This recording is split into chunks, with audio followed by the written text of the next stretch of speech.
Hey guys, Mark Holmes here, and as always, thank you guys for watching, commenting, and subscribing to the Joe B Sports Report. Without you guys, man, this literally does not work. Whew. Forgive me, I've got a bit of a cold here. I've been trying to do a few things around the house here and deal with this Sunday without football, but you know, it's great to at least have the draft. And it's funny to even say that because when I grew up, there was no draft coverage. There were no mock drafts. It was nothing. Nobody thought about it. And the NFL is literally so big, and we are so thirsty for anything that we will watch the NFL draft before we'll watch NBA or Stanley Cup playoff games. It's literally unreal.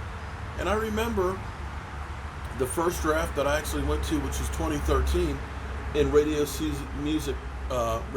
Music Hall, and they only had 500 tickets for fans. It's unbelievable how it's grown, but that's the NFL. Shout out to Larry Allen. We have a legacy signing on the team. Larry Allen's son is now being brought into the Dallas Cowboys from Harvard. Here's to you, Larry Allen. Hopefully the apple doesn't fall far from the tree. Another tackle. But this draft, a lot of people love it, a lot of people hate it.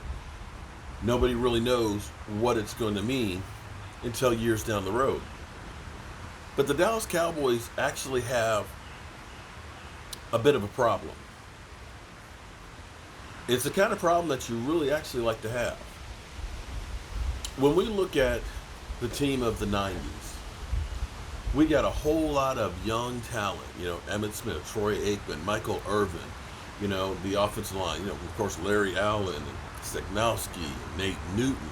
All those guys were there together, young guys, and they learned and played together and became that great team.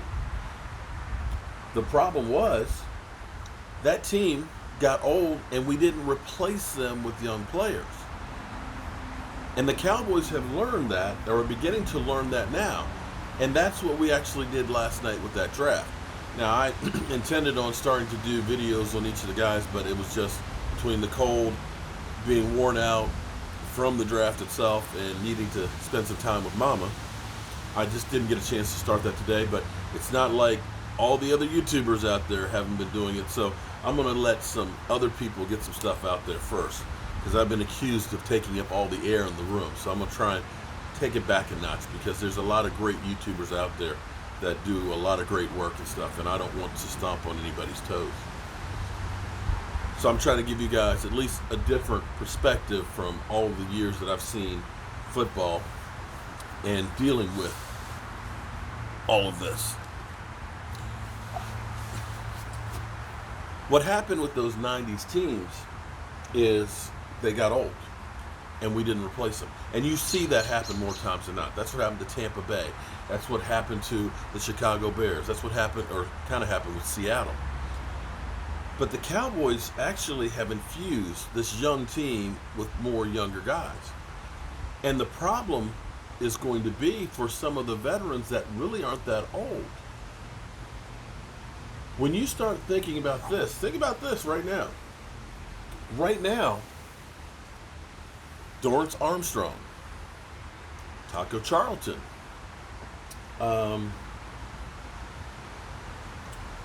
Joe Jackson, and Jalen Jenks, or Jelks, whatever it is. Those four guys. There's only 2 spots on the roster for them. 4 guys enter, only 2 can make it. And there's a lot of positions that you start seeing there, because now that you got Hill in there, along with you got Malik Collins, you got Antoine Woods, and then you also think about having guys like Tyrone Crawford. We can't keep all of these guys. You think about the offensive line. Now that we ended up drafting Connor McGovern. You got Connor McGovern, You got Connor Williams. You got Lyle Collins. You got Zach Martin. You got Tyron Smith. You got Cam Fleming. You got Joe Looney. You got Xavier Salafalo. And I believe I'm missing a few others.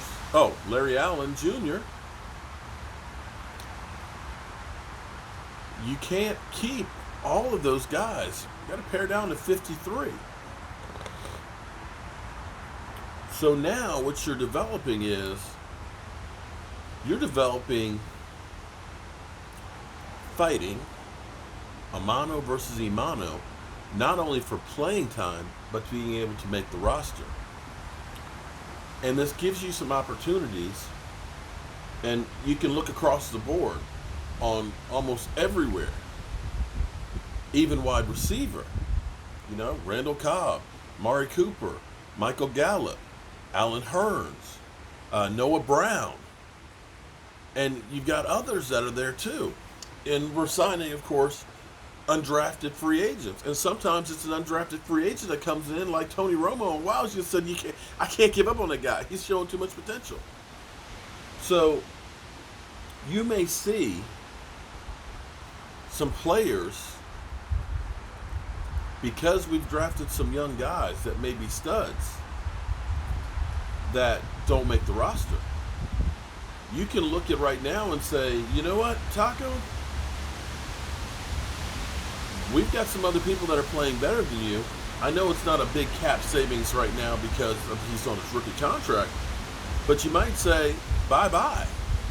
You might look and say, Tyrone Crawford, man, you've been a great leader. You're a team captain and everything with the team, but, you know, we got Jalen Jenks and, you know, these other guys, Hill, out there that are younger and a hell of a lot cheaper. And this is the tragic part about the NFL, because,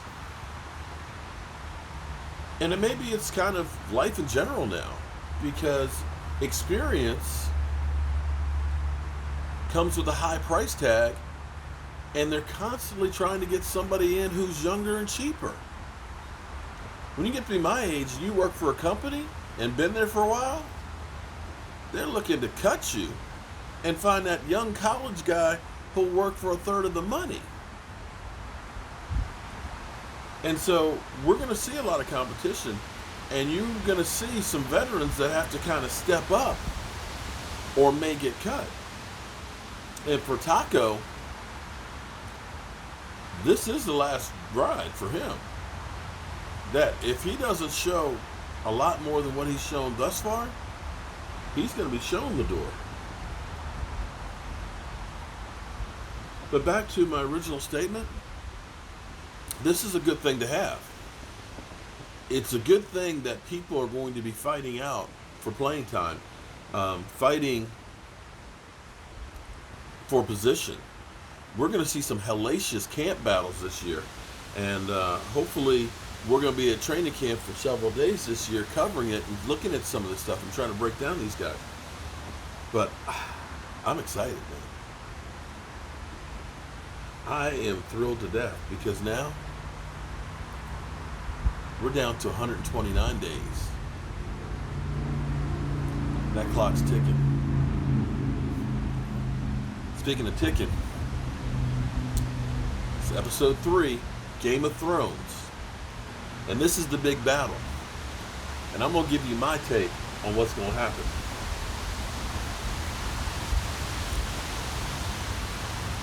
They're going to fight. It's going to be epic. It's going to be bloody. But I think they're going to win. Because we're going to have that final battle in the end. I mean, you can't have this one big battle in the middle and then all of our heroes and stuff die. Come on now. There's too many plots and too many storylines that are out there. You know?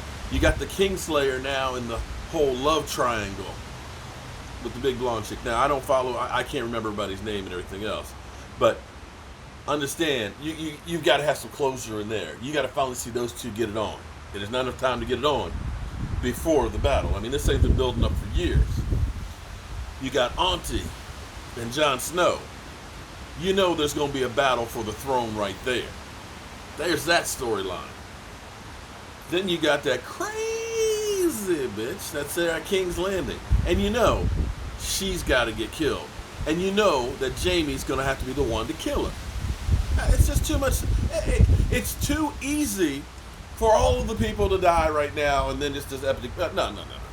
It was a foreshadowing when they said she's got 20,000 of these banker soldiers or whatever else over there and can't be defeated.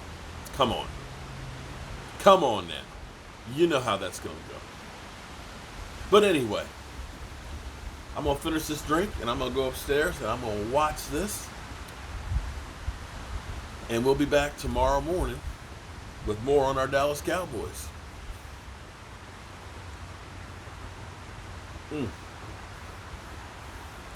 I'm Mark Holmes. And if I can get this knee in gear and get up, I'm going to turn out the lights. Because this party's over.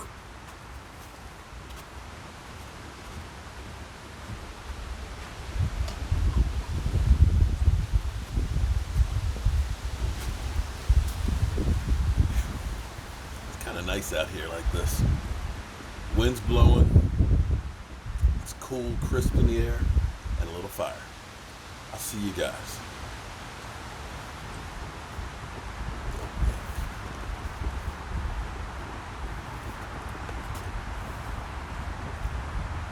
I forgot to open this. Damn it.